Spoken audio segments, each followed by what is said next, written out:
Michael Sheen is one of the best and hardest working actors of his generation, and quite possibly its most underrated athlete. Director Tom Hooper showed us what a sports biopic might look like if Stanley Kubrick had ever made one, and production designer Eve Stewart recreated 1970s football in England with a minuscule budget. The movie is called The Damned United. This podcast is called All Those Moments. I'm Benji Wade. And I'm Luke Baumgarten. All those moments will be lost in time, like tears in rain. All Those Moments is a podcast built around connecting a social, political, or cultural moment with the moments from our favorite movies and television shows. And Luke, so good to see you. I'm so glad we're doing this. It's good to see you too. The first thing I want to know is why Kubrick was your pick for the intro. Oh man, Tom Hooper, I think, has been credibly accused of / one of these many British filmmakers, including like Christopher Nolan. I mean, there's a long list of these guys who it feels like the Brits have been constantly, and probably to some extent, just Hollywood writ large, have been thinking like, how can we cast the next Kubrick? Yeah. And Hooper's on that list, but he has these aggressive techniques in terms of framing and composition and this sort of, he really likes to isolate figures in these big, large frames and use like Dutch angles and forced perspectives and stuff like that. So it's very Kubrickian. And he's got, I think, a sense of humor that's, he's a slight antic predisposition toward the subjects of his movies. So that's probably why I'm saying that. Yeah, the movie last night had some antic energy to it. Yeah. And you just saw The Damned United for the first time, because when we talked about doing this podcast together and we were going to say, like, I have a podcast called The Spokane Soccer Show where I talk about the soccer scene in our city of Spokane. Yeah. And it was like, how do we use that as an excuse to start a movie podcast? And The Damned United was something I had been considering for a long time. Yeah. I didn't think we would do this, but then I was like, wait a minute, Luke hasn't seen it. So it makes a lot of sense to just have you come watch this movie with talk about it. All the soccer nerds. Yeah, exactly. I think we should also say, for those of you who might know you from the soccer show, me from Range or from whatever else, you're like an actual filmmaker, which is how you are able to just draw from things like Dutch angles. I am a dork who grew up in the country and somehow was a movie and film and music reviewer for like 10 years of my life, doing more on the criticism side of things. Quick correction. We're both dorks from the country. We're both trailer park kids, which is funny. Oh, no. I was middle class, which means my trailer was on land outside of a trailer park. We were renting ours for about $300 a month. Yeah. Yikes. But yeah, so that's the other thing that I really like about our dynamic is that, like, I've spent a lot of time thinking and writing about film, mostly like over a decade ago now. But it was a really important part of my life and a really important part of my formation as a person. Well, and you wrote reviews of movies for our local publication called The Inlander. So yeah. And I wrote about Prestige TV too. I actually had a syndicated Prestige TV column for a couple of years. Oh, I'm probably before you even moved to Spokane. Yeah. I was in the Inlander, the San Antonio Current, and whatever the alt weekly in Philadelphia was. What? I am today years old learning this. Yeah, it's so weird. Yeah, I was thinking about what a weird career I've had. Well, and we have actually technically done this before, so we're not going to go super deep on our backgrounds, but like, I narrowly avoided a career in Hollywood. Right. I grew up as a kid wanting to be a Hollywood filmmaker. I got accepted into the American Film Institute and decided not to tilt at those windmills, and instead went to grad school, which is just a different set of windmills. Right. And I thought I was going to do the academia thing, started a family instead. My wife is from Central and Eastern Washington, the 509, which is where we live. And we're going to be talking about movies. To be clear, you and I have done this before, using this kind of construct of a social, political, or cultural moment. There was a moment in 2016 when a guy named J.D. Vance wrote a book called Hillbilly Elegy. Neither one of us would have known at the time that was going to turn into a Ron Howard adaptation of that book for a movie on Netflix in 2020. middle of the pandemic. And well, and then who could have known that 4 years later that the author of that book would become our vice president? Hey, I've given you a hard time about this many times. And so has our friend Brennan, that like we should have made something out of that podcast that we did in 2020. Because if there's this interesting thing about listening to us talk about the terrible movie based on the book that's filled with all kinds of like fabricated, lionizing bullshit things about J.D. Vance's life. And if you just listen to that podcast going, these guys have no idea. That was a great example of us taking the same concept that we're going to work from for this podcast, which is going to be exclusively focused on this idea of taking a moment of something that's happening in our world and finding a way to reflect on that moment through our favorite movies and television shows. And so to kick things off, we're going to do The Damned United. There was a moment back in March when the United Soccer League. So to contextualize, Spokane has 2 professional soccer teams, men's and women's. The women's team is in the first division. There's this whole pyramid structure. There's this concept of what's called promotion and relegation. And the United Soccer League is going to implement its own version of that, which will mean that teams in the first, second, and third divisions of its leagues can move up and down based on their successes or failures. Yeah. Well, and just to explain for like the less soccer pilled among us, what at a concrete level. So it's like, you know, the Spokane Indians have been a single A baseball club. So like the 4th tier of professional baseball for my entire life. Promotion relegations, like if you were one of the top 2 teams in the Indians league, you would move up to AA. Yep. And if you kept winning, you could eventually be in major league, you know, in the top tier of But also baseball. Imagining every one of those teams is independently owned. Right. And operated, so it's not like a farm team of a, So it's a little bit different. But the idea then, and especially it's really compelling for a really sports crazy town, like mid-sized city like Spokane. It's like the soccer teams are pretty good and we've got an amazing fan base for sports, especially for a city our size. And we always show up. So it's like the coolest thing, like as a guy, I don't know how much we'll have time to talk about this, but like I've got a deep love of soccer that is 100% spawned from FIFA and not from actually watching real soccer in real life. So like, I don't know what's going on like on year to year with, you know, national soccer or whatever, but I'm really excited about the idea of our small little town building a team that could like eventually be in the equivalent of like the Premier League or something. Yes. Spokane Velocity are currently at the top of League One. Yeah. So there is not promotion or relegation right now, but we can all start to imagine we punch outside our weight class and suddenly we get promoted to the first division, which is going to be called the Premier Division. Oh, funny. They're copying the naming system that's used in England, which is really clever. Yeah. Your question about FIFA, we have to talk about it. FIFA soccer and my connection to the movie The Damned United is like direct. Because when I watched this movie for the first time, I was already a big FIFA soccer, it's a video game, junkie. Yeah. And this narrative that is like explored and depicted in the story of Brian Clough, the manager of First Derby County. He then goes on to manage Leeds United, which was the club that was managed by his nemesis. And that's basically the premise of the story, is that he takes a job that he really shouldn't have. So he has this rise with Derby County, a fall when he takes the job at Leeds United, and then he is fired after 44 days on the job by Leeds United. But then that's where the story of the movie ends. But he wins back-to-back European Cups with Nottingham Forest. Derby County is like smaller population-wise than Spokane County, and probably doesn't have as like a central urbanized town. It's like a bunch of little hamlets in Derbyshire, England. So it'd be like the equivalent of like Pullman winning and like a team from Pullman, Washington winning the NFL champion, you know, winning the Super Bowl or something. That's wild. Perfect way to describe it. And in fact, when Clough was appointed as the manager of Derby County, they were at the bottom of the second division in this tier system, this pyramid that we're describing. They won the second division and then went on to win the first division, which is now called the Premier League, and it's a whole thing. But any other impressions you have of this movie? So we watched it yesterday at our local movie theater called the Magic Lantern. Yep. Let's talk about the Magic Lantern and its connection to this podcast that we're doing together, and talk about the screening of the movie last night. Well, one of the things that you and I, like we've been talking about as I've been thinking about, do we need another thing in our life? Like, you know, I spent the first half of my career as a journalist almost exclusively writing about arts and culture. And then I got back into journalism, doing Range, but much more on the hard news side of things, much more thinking about like what's happening in our city right now.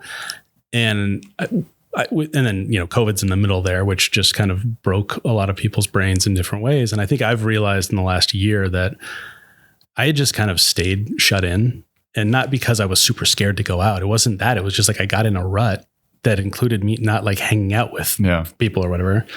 And I've been rediscovering how beautiful and magical it is to be in a theater, like a physical theater, not using I'm like, if I'm watching a movie at home, I literally have my second screen up at all times. Yeah.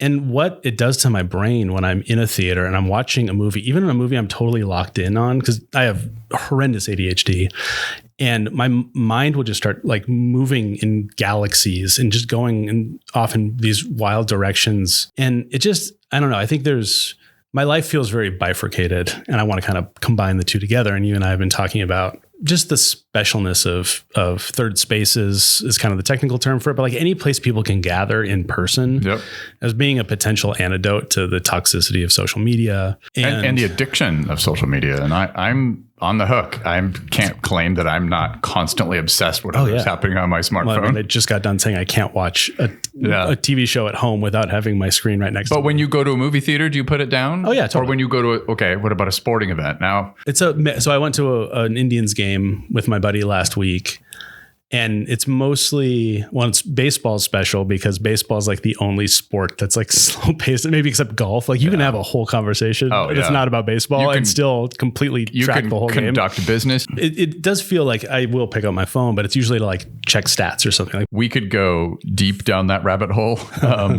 but I want to introduce the very first episode of this podcast and the movie The Damned United. When I had this idea of watching The Damned United, I reached out to a friend of mine who, his name's Lincoln, shout out Lincoln, who worked in the Hollywood industry. He still does work in the industry. I just asked him randomly, hey, do you have anybody that you think you might be connected with that worked on this movie, Tom Hooper movie from 2009 called The Damned United? Yeah. And as he's looking at this list of the crew, he says to me, I've worked with the agent of the production designer many times. And I was like, I can't think of a better person to chat with. So I'm going to take over here just for a second, because you're the film guy and the soccer guy. So what is a production designer and what do they do on a set? It's great. Thank you for asking, because it'll help our listeners understand like who they're getting ready to hear from. There's this kind of ladder that you climb when you end up becoming a production designer. A lot of people go to school for it, or they come from a theater background or something, but it's basically any single thing you see in a frame, what choices are made, the artistic vision of the director. So the kind of cars used, the costume design is downstream of production design. Yeah. Working together a lot, but like there's props, there's the art. You go from being like working in the props department to art department to becoming an art director. Like a friend of mine who went to school at NYU for production design, her name's going to come up again in the future. Her name's Marcy. She's now got her first credit on a TV show that she's working on to become her first credit as a production designer. Oh, cool. So this woman in particular, her name's Eve Stewart. She's a legend. I mean, she's worked with so many incredible filmmakers, including Mike Leigh, one of the great British directors of all time. She's worked with Gore Verbinski. She's worked with Tom Hooper on many different projects, including The King's Speech, including Les Miserables, where she was nominated for an Academy Award. She won a BAFTA for Les Miserables. And so, I mean, these are big awards. These are big awards, and she's worked on some huge productions. Yeah. And I got to spend, it's like a 45-minute conversation with her. So, well, and this is just a secret that journalists eventually learn. It's like you might have a hard time getting Tom Hooper on the phone for a podcast from Spokane, Washington, but kind of like anybody below that, or maybe like below a certain tier. It's like regardless of the artistry, like those folks aren't getting a chance to talk about their craft very often, with a general audience. And in my experience as a journalist, like people often do want to talk like, oh, wow, you take some interest in this weird niche of the film world that I get to inhabit or whatever. Yeah, I'd love to talk about that. One other thing I want to say before we get to this interview is that the intro you're going to hear to this podcast and the quote is, I think, the greatest death soliloquy in the history of movies. Oh yeah. Why the heck is this? Yeah. Why are we doing like the Hallmark show title of movies? Yeah. There's a reason. Yeah. And it's not as Hallmarky as it sounds. If you've gotten this far, you've probably heard the intro, right? So it's the great moment from the end of the Ridley Scott's 1982 Blade Runner. And I think movies are going through their own kind of death soliloquy. Movies are kind of issuing doing their own death soliloquy. So I felt like it's perfect. I love the phrase, all those moments. I even like that it's a little bit sentimental and saccharine. Yeah. So we're going to lean into that, but it also has some meaning to it because it's how we're going to structure the podcast. That'll become way more evident as we do future episodes. Yeah. But even in this one, when I can't help myself, I use that word all the time. I'll say there's that moment when, there's the moment when, Brian Clough, played by, Michael Sheen, is doing something, and I'll be like, moment. So one more technical question. Yeah, So this movie, I just watched it for the first time last night. It's awesome. Loved it. Every second of it.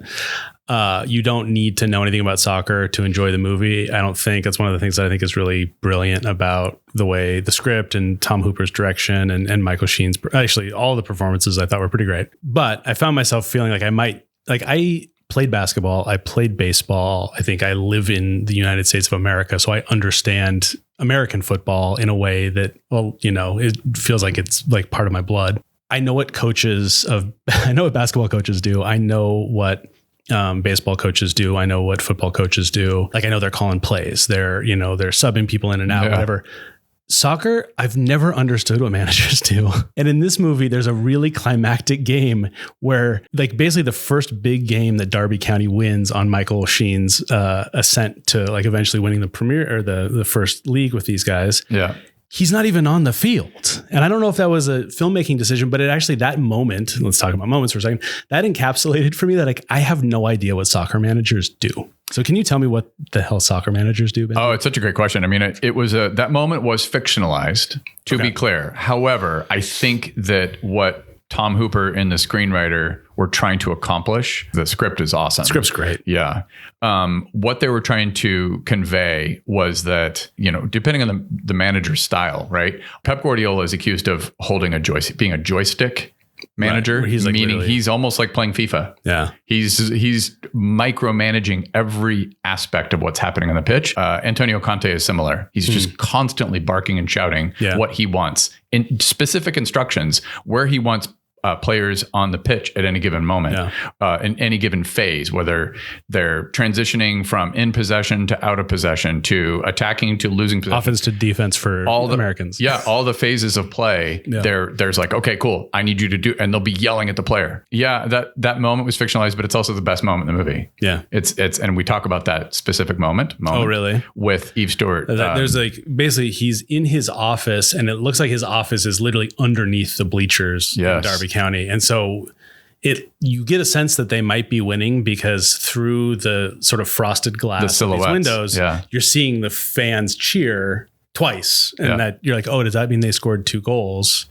See, Luke, the fact that you're pointing out that scene, I love so much because it is 100% why I freaked out when I found out that the production designer is somebody that I might have a chance to chat with. It's because brilliant. All those choices that she makes down to the clock on the wall comes up in this conversation. Really? Okay, so let's get to the conversation with Eve Stewart. In the meantime, we'll be planning our future episodes. You can follow all those moments on Instagram for now. I think is probably the best place. It's All Those Moments Pod on Instagram. And I'm working on the website. That'll be coming in soon. But for now, all the typical places, Spotify, Apple Podcasts, wherever you get your podcasts, it'll be on all those platforms by the time this episode comes out. But let's get to the interview with 4-time Academy Award nominated and BAFTA winning production designer, Eve Stewart. Welcome to the show, Eve Stewart. I'm so glad that you were interested in chatting with me in the first place. When I reached out to you, were you curious, perplexed, confused, all of the above? Yeah. I was curious, yeah. But then I showed my husband the lovely email you'd sent to the agent, and he's so into football and was such a right-hand man on the Damned United that we just thought we should answer you. Oh, that is so sweet, and I'm so grateful to your husband. And we're gonna chat a little bit because you and I we'll call it like a preliminary conversation to see if we could get technology to work out. It took us a minute to get everything worked out, but here we are. And you mentioned a bit about your family and their love of the sport of football. And as I mentioned, I'm going to break my rule with saying soccer, and I'm going to say football as many times as I want on this podcast. Hey, and I'm going to feel like I have a right to do so because I'm talking to someone who does not use the word soccer when talking about the sport that I love so much. No, we're in London. We've never said the word soccer in our lives. Unless it was probably as a pejorative to make fun of Americans. And hey, we can handle that. So you have been nominated for 4 Academy Awards and I think 3 BAFTAs. How many BAFTAs have you been nominated probably, for? but I never win anything. It's really not. This is not true. You won a BAFTA for your work on the movie Les Miserables, which I think personally is the best adaptation of a musical that I've ever seen.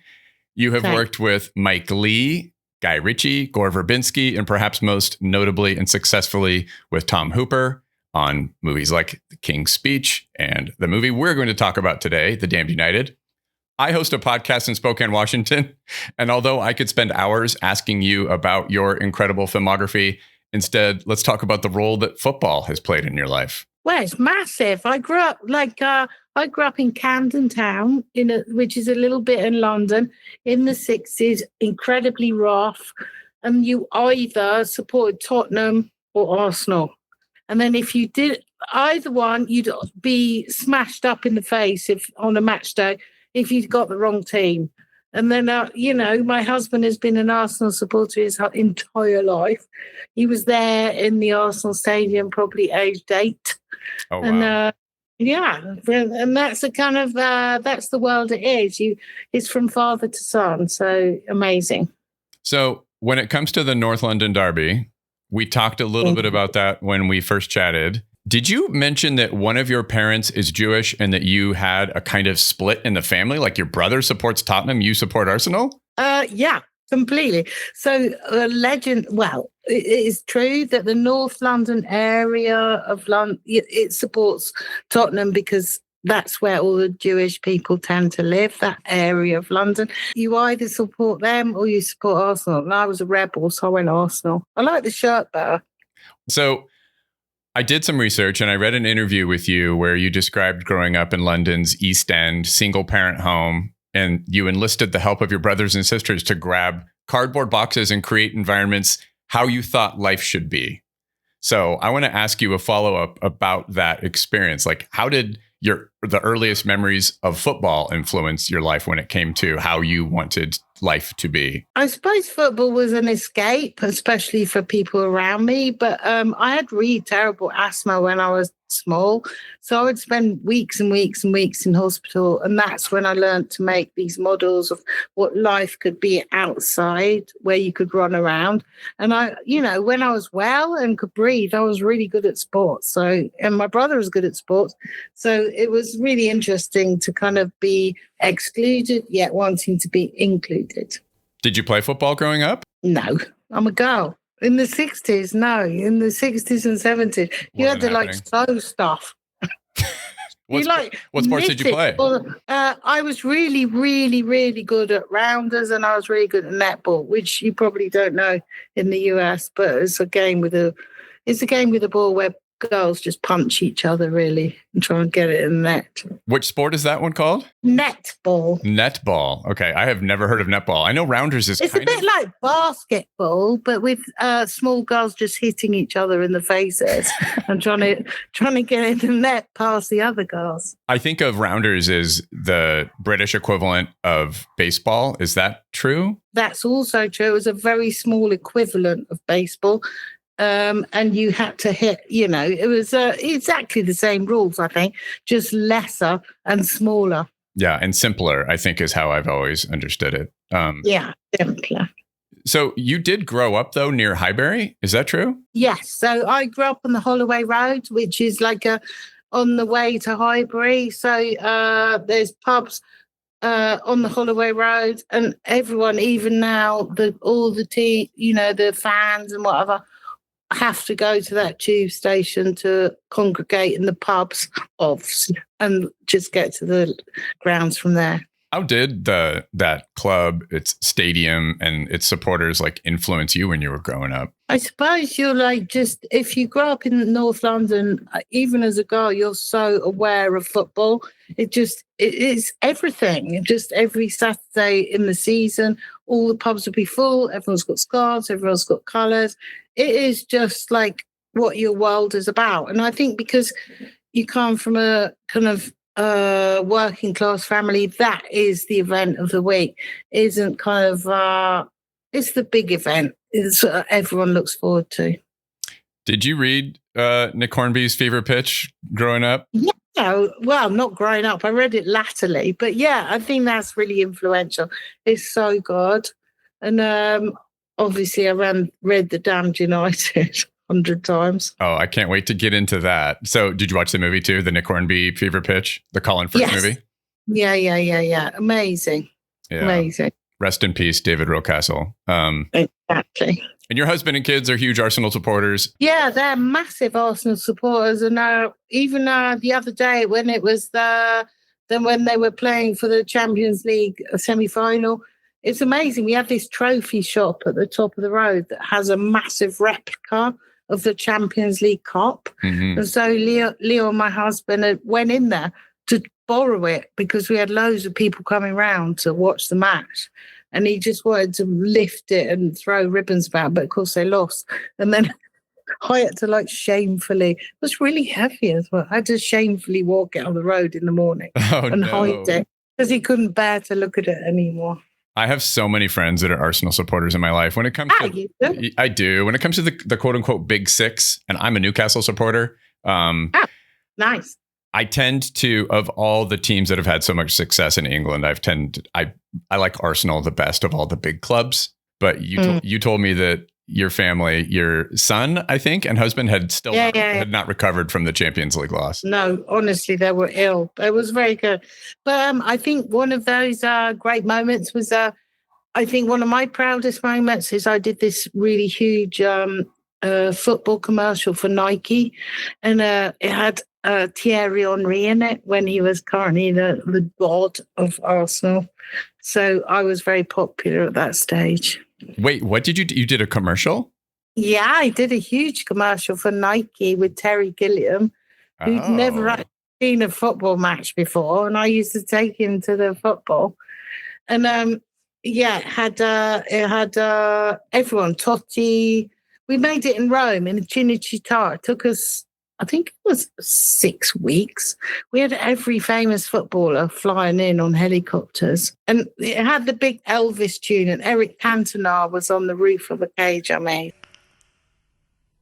Hidden from the world, 24 elite players hold a secret tournament with 8 teams and only one rule. The Arsenal wins.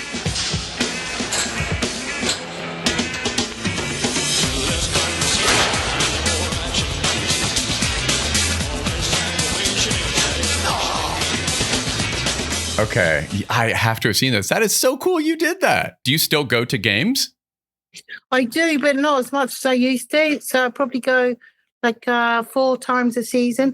But it's very difficult now to get tickets for big teams like Arsenal because it's like on a lottery. Yeah. And then if Leon gets a couple, I mean, he's got friends who get them, they swap about. So if he gets them, obviously I'll say take your son, you take the sons. Yeah. If you don't mind me asking, how much are the tickets? I like anything from 100. They're 100 from 100 up. It's a lot. And I just think that's a shame because there's lots of it used to be a really working class kind of system and everyone could go and kids could go.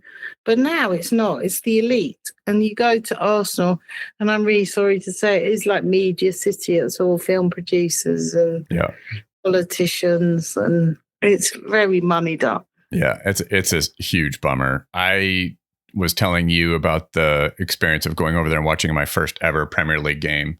And it was Fulham hosting Crystal Palace. I'm wearing my Crystal Palace shirt today because you are. I'm a bandwagon supporter of Crystal Palace as another team. And well done. My son-in-law is still drunk, I think. Oh, that's right. You mentioned that your son-in-law is a Palace supporter. Well, it cost, you can't get any of the tickets except for what are called hospitality tickets. And they're several £100 per ticket typically. Sometimes those are not even available. So if you go buy off the secondary market, which is illegal in the United Kingdom, we spent £750. It's nuts. I'll have to send you my son-in-law's video because he was like, I guess 4 yards away from when they were lifting the cup. Oh, that's so cool. I mean, I did love my experience, but I thought this is not affordable. And I was sitting in front of a couple Canadians that were there for the North London Derby. They were Tottenham supporters, and they said they were getting quotes of like $1,500 for a single ticket. Mad. And it's on criminal, because then they learn to buy the tickets and sell them on. It's wrong. Well, part of the reason that I wanted to chat about this incredible film, The Damned United, is because it is a great story about promotion and relegation. And it's like the hot topic in soccer, in football in the United States. So do you recall examples of clubs either being promoted or relegated, and how that drama impacted English life when you were, Yeah, I remember even like a couple of years ago when Arsenal were dropped out of the Champions League. It was devastating. Everyone around us was like silent. And it was really, really depressing, because you didn't have, there's this amazing operatic tune where they're like, you go into the European League and it's the champions, and they didn't have it at all. So yeah, there's loads of depressive stuff, and it's uncomfortable. And I've got loads of friends who still go to Leeds all the time. The one thing I will say about the Leeds supporters that I really admire, even when they're on their back foot, on their uppers, they cheer and scream and they're amazing. Whereas Arsenal just leave the stadium. But yeah, Damned United, I think, Eve, is the best biopic version of the concept of promotion and relegation in a feature film that I can recall. I watched it for the first time when I was in grad school pursuing an MFA in documentaries and experimental filmmaking. So I want to dive into talking about this movie with you. Thank you. Let's take you back in time. The year's 2008. You had worked with Tom Hooper on the incredible HBO series Elizabeth I with the great Helen Mirren. Is Helen Mirren now, is she Dame Mirren? Is she something? She's gotten some kind of title, hasn't she? Yeah, she's Dame Mirren. But I always think she's kind of, I know she has some Russian heritage. And then she played Catherine of, the Russian queen. I think, yeah, she must be amazingly connected. But she is now a dame. Talk to me about the first conversation you recall having with Tom or whomever about working on The Damned United. Oh, well, it was really amazing. I think Stephen Frears was going to do it. And then suddenly it went really, really fast. That Tom was offered it by Andy Harris, who's a really lovely producer. And then suddenly Tom just rang up and go, can you be in Leeds or wherever on Monday? It was virtually really, really quick. So it was that short of notice? I think it was a week. Wow. But just really fast. And I was like, yeah, because he's such a kind of, we had a great time on Elizabeth I, so I was very keen to do it. What was your initial reaction to the story? Like, were you familiar with Brian Clough or the book at that point? Yeah, of course. I'd seen Brian Clough everywhere on the news from when we were kids. And I really didn't like him because he seemed such a weasel. He was just like so self-assured and a bit annoying. So, yeah, you saw him everywhere. And the Muhammad Ali stuff was amazing, just mentioning him. But he was really in our headlights. If you were familiar with the story of Brian Clough, had you read the book yet? The Damned United? No, I hadn't read the book yet. But as soon as I spoke to Tom, I read the book and did endless research because I'm having done other period stuff and theatre stuff and work with Mike. I'm an avid researcher, so I had to know the truth, whether you use it or not. Talk to me about the research you did, because I was listening to an interview with you where you said, back in the day, it'd be going to the libraries, but in the year 2008, I'm assuming it was a lot of internet research. Like, where did you go to read about this history? No, it was still libraries, really. You did a bit of internet, but just definitely speaking to people, went to the clubs and just got into the archives and really got to know the people there and got the truth. Did you know from the start of the project that the budget was going to be super, super limited? Yeah. I think that was what was really, really, I think having come from theatre and then worked with Mike Lee so much, who had the worst budgets known to man. I just, I guess, and I'd done a lot of short films. I was really good at stretching a pound note. So I was very keen, I don't know, just to create a new world. I'm always very excited to create a new world. Yeah, I saw that the budget was $6.4 million, and that is really, really insignificant for a feature-length movie. That is so insignificant, and especially if you're a designer or a production designer, you never get more than 10% of the overall budget, and that has to include everyone's wages. Yeah, so it was really low. We had a tiny team because you couldn't afford to pay all the wages. So when we had to repaint the stadium in Chesterfield, it was like we had just 2 old men. It was like amazing, but they were great. Chesterfield was where that was the stadium that was used, and Saltergate.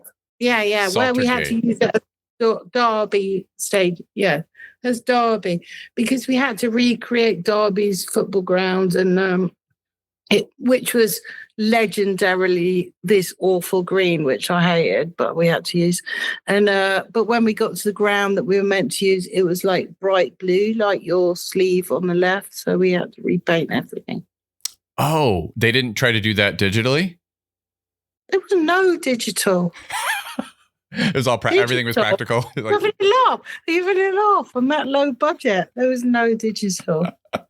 That's how they would do it now, though. In fact, I'll bet you with the modern 2025 tools, they could probably key all that out and change the color. Yeah, because now I do Marvel films and all sorts of stuff. So now you barely look at what you're looking at. But I actually prefer doing it for real. So you had an early career in theater where there was even less money than independent film production. And I love this quote from you where you said that, basically you can distill story with a single choice of a prop, which you're kind of alluding to, this efficiency of storytelling when you don't have much budget. Talk about your theater background and how that influences your ability to make choices that are very economic, but are also really effective. I think a couple of the biggest moments in The Damned United to make that clear were when, Brian Clough's obsession with welcoming Revy and making him feel, or the team feel as like they were so important, was when he was personally laying out towels. And the oranges. And but all the towels were different because they couldn't afford to get new towels. I read that. And then he put ashtrays out because everyone's smoking, even though they're footballers. And then the little orange on the top. I thought that was incredibly important. Oh, such a great detail. And then moments later, or before, after this, you see Johnny Giles, the historic figure and really important player on Leeds United, smoking a cigarette in the training ground, which is like, that just how it was done. Yeah. And beer everywhere. So, you had to make that clear. And I think probably loads of people said that Brian Clough didn't even drink that much or smoke that much, and he was much more sporty. But I think it really added to the kind of story. And the film is a story, really.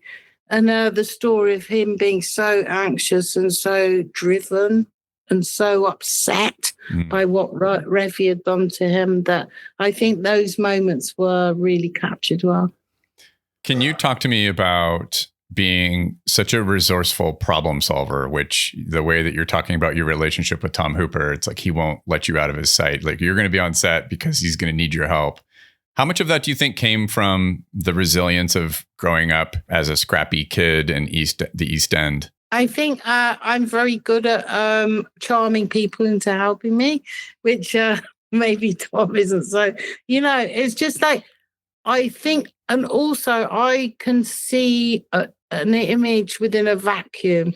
And I think most production designers who work with directors that are successful with their cohorts and the directors that they work with most, that's what's registered and looked after. Because even with Mike Lee, if you went into an empty room, I can see it and present it to him. But also I'm very empathetic. I understand what they want, but I'm very practical in providing that. Did you eventually read the book, and were you familiar with the controversy surrounding it? Yeah, of course. Yeah, everyone said it was historically annoying. Yeah. What were your thoughts on all that? I don't mind that. I think if it was being presented as a kind of authentic documentary, then yeah, you'd be taken to task. But if you're telling a kind of imaginative story about how something came up with drama and with emotion, then you can't just be documentary makers. When I watched the film for the first time, uninitiated, wasn't even familiar with the history of Brian Clough, honestly. I thought it was a celebration of the sport, of, his history with not just Derby County and what happened with Leeds, but also he went on to be very successful with Nottingham Forest. So I didn't think of it as being this thing that trashed the legacy of Brian Clough. I thought quite the opposite. Was that a conversation that you remember having with your creative collaborators, including Tom Hooper, on the project of it had this reputation of a book? Johnny Giles sued the publisher and won. He was paid a handsome sum of money. The publisher and the author, David Peace, had to issue an apology to the Giles family. And yeah, it was pretty crazy. Not so much for me, but I was aware of it. It was very much in the background that, I understood, I read the book, and I understood that it was a dark portrayal of Clough and some of the players, obviously, and the kind of, this sabotage or traitorism or whatever you want to call it. But it was just, I think the film we made actually registered the humour and the wit and the passion for football rather than constantly acknowledging the sabotage. We talked about some of the challenges in recreating the look and feel of the 1970s football stadiums and environments. So between 1898 and 1997, almost 100 years, Derby County played their football at what was called the baseball ground. Odd fact, it was only used for 8 years in the late 19th century for baseball before becoming the permanent home of Derby County Football Club, yet the name remained. How many times during the production do you remember, not a specific number, but was there a lot of like recycling and remixing these training ground rooms and facilities that were supposed to be the baseball ground? We were really lucky when we got the Chesterfield Football Club. It was pretty similar, and it was so distressed. The walls were really kind of beaten up, and there's scaffolding, there's rust everywhere. We were really lucky. And of course, inside was much cleaner than we represented, but we were successful, and they had those lovely rooms that looked like they were slightly underground where you saw the windows looking up to the pitch. And we put the pits in, and I think one of the biggest things was, of course, they're still playing there, and it's really important to them, the pitch. So when Tom, and us wanted it really muddy and filthy and dangerous, that was huge. That was so difficult. That was probably one of our biggest problems, in that you couldn't muddy up their pitch. Or even when we were asking to lay different soil down, it was very specific. We had to have these very kind of chemically approved soils matched so we could get them mixed and then put on top of the grass to look like mud. So it was like... Is it because Chesterfield were still playing there? They were still playing there, so we didn't want to mess it up. I remember the scenes you're talking about, and they're so over the top, just massive. It's so over the top. Massive amounts of water. Yeah, he won this. He won the Battle of the Somme. The World War II battle. So World War One. Sorry. Yeah. And it was like really difficult to create that much mud. So we had to use specialized soil that we had to bring in and then water it down. I'm assuming it was also a fairly narrow section of the pitch that you were shooting these scenes in, because it was pretty tight, long lenses and. Well, it was at first, but of course we spread. They were playing against Leeds. They had qualified for Europe, and there was. He put his best team out like an idiot. And then got trounced by Juventus in midweek. Were there any significant set pieces, locations that presented unique challenges? You've brought up a couple so far, but on our call, you wanted to talk about Magaluf. That was joyful. I think because we'd spent so much in the mud and the rain. I mean, I loved the beginning where, I think that was hard because we were just the very beginning scenes where Clough's meant to be arriving to the Leeds boardroom. And then we decided that the kind of tension would be kind of increased by having all rain down the windows. But the windows that we were trying to use weren't big enough. So we then built a couple more inside that we could shine the rain through. So we had like water pouring down tanks everywhere to collect it in case we flooded this poor police station. But I think Magaluf was joyful in that we'd been in the rain and the cold for months in the UK and then suddenly got on planes to go to Mallorca. But it was very fun because Tom Hooper and I got on I think we had to come from the north to go to the Mallorca. And we were on this plane. I swear there must have been 3. It was 4, 5. It was really early in the morning, 6 a.m. And I swear there must have been 2 hen parties. You know a hen party? No. Oh, a hen party is very famous for the English where the fiance girl is going to get married. Okay. So she goes on a party with all her female friends and they just get drunk. So they go on the plane. There's all girls in short tutus and little bras and whatever. And then there were another 2 stag parties, which is an English thing where all the men celebrate they're about to get married and they go and have fun for the last time for the 2 weeks. The plane was incredible. It was just, honestly, I thought they were going to stop the flight. There were so many drunk people. That is what English trips to Spain is about. Isn't Mallorca, it's like known for that? Is so, and this part of Spain that we were going to was so known for that. So we got there and we're trying to do all our scenes on the beaches. But yeah, there were many, many party goers of ill repute. You can actually detect the joy that you're talking about, even from the performances. It almost feels like Michael Sheen and Tim Spall are just like, oh my God. We were laughing our heads off. It was so bad.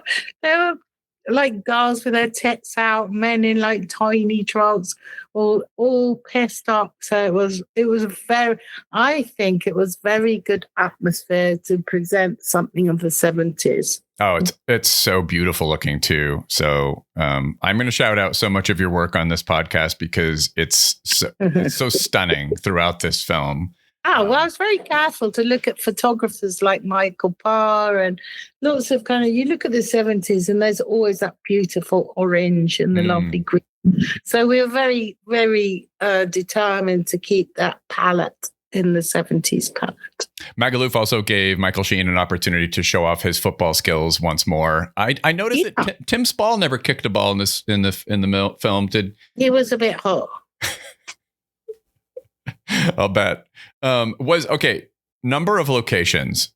I did some research in this and it felt to me like that was an unusually high number of locations for a film with such a small budget. Is that true?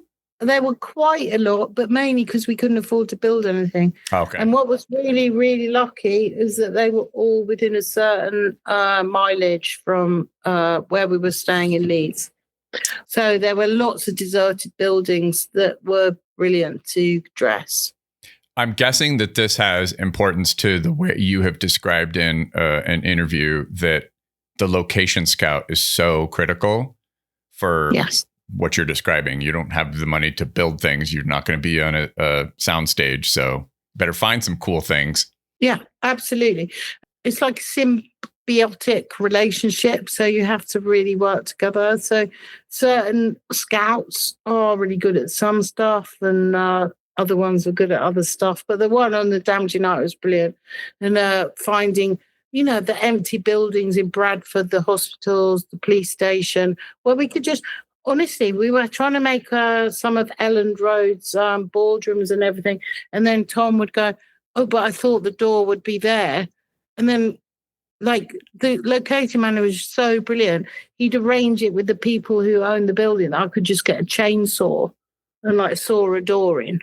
Tom Hooper is known. I'm going to talk about the visual style of the film, which will incorporate what you were just describing about these locations that you found. He's known for Dutch angles. He used on this particular film, he used a 10 millimeter lens, which is very wide. He was operating the camera for one of these scenes using this 10 millimeter lens, and he is pushing right up on Michael Sheen, to the point where I would imagine that Michael Sheen as a performer must have felt quite intimidated by this camera being right up on him. And can you talk about the sort of aggressive, for lack of a better description, style of Tom Hooper and what that allowed you to do visually? I think, well, I don't think anyone could intimidate Michael Sheen, but it was just like, I thought those angles were brilliant and that it was intense. And I think the kind of intensity of that character had to be resolved in a photographic way. Your history with theater and the ability to convey so much storytelling in a single frame on set. Can you talk about this style where Hooper will have a performer like Michael Sheen or Colin Firth in The King's Speech at the extreme edge of the frame, which leaves so much visual information for you in your role? Talk about that a little bit. And specifically, there's a couple scenes in that basement office where Michael Sheen is isolated in a corner of the frame, and there's a lot of opportunity for you. I think that scene was incredibly important, and that his anxiety was revealed, his nervousness.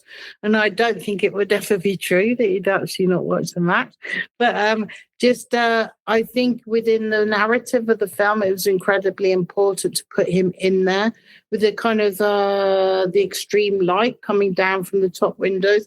And then just the clock, I actually found in a boot sale. So it was like, which I don't know if you have in the US. Anyway, I used to go to these markets every Sunday where people just like reveal their stuff in the back of their cars to sell you, and just saw this perfect clock that was suit the room with the, kick off at 3. 3 was really important. And then just to make sure, as a production designer, everyone thinks you just do huge amounts of scenery or landscape or choose a location. You're actually responsible for everything, down to the oranges, down to what food is being served in Brian Clough's house to make that important, that it's kind of brown potatoes. And so anything in front of the camera, you are eventually responsible for. So it was a labor of love to make sure that room, when he unwraps the glasses and the cloth, he's brought them from home. It's so important to him to have a drink with Revy. I thought that was a great moment. It's a fantastic moment. The moment you're describing with the clock is the one scene we just stumbled upon it, Eve, where it doesn't matter how long it's been since I've seen this movie, I still think about that scene.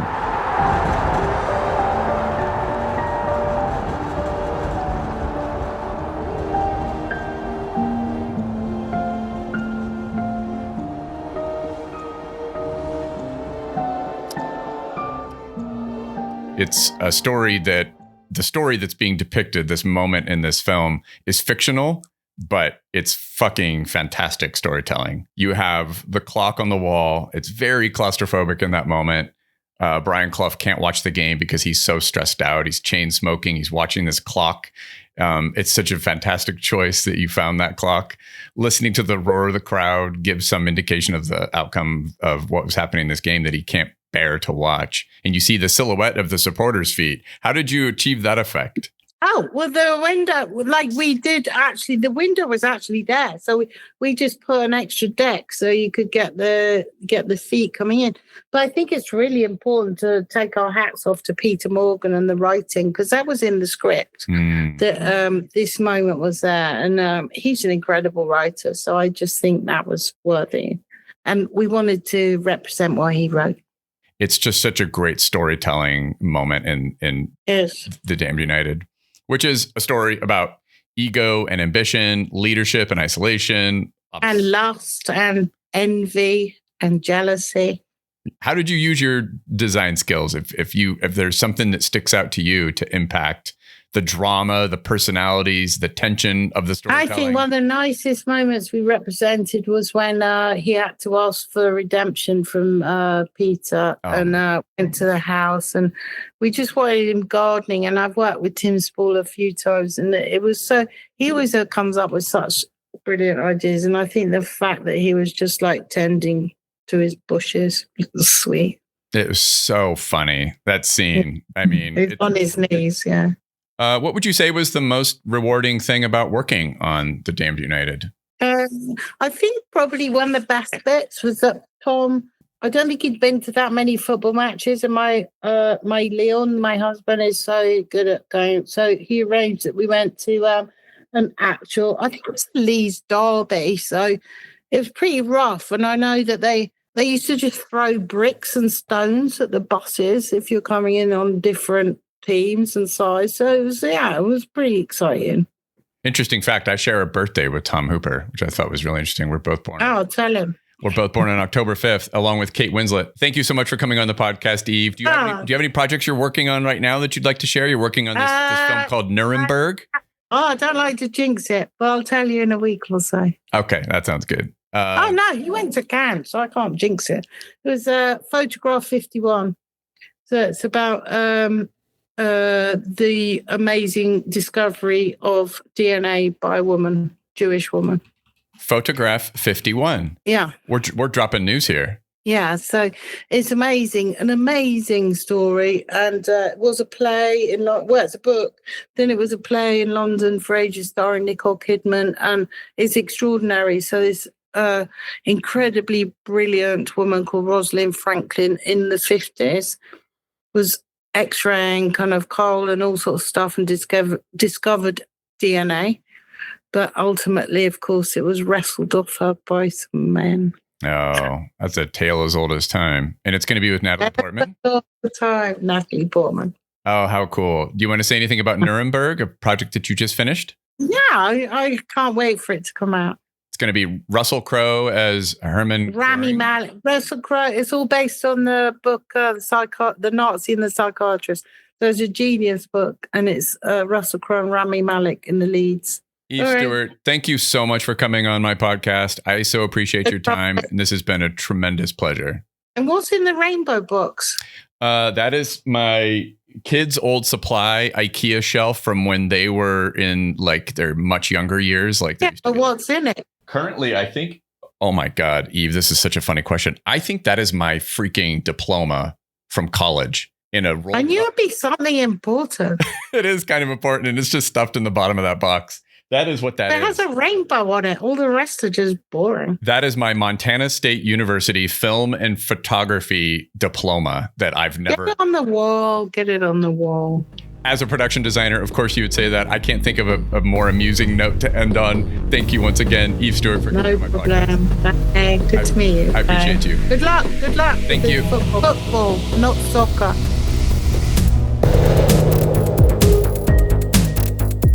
All those moments will be lost in time, like tears in rain. Time to die.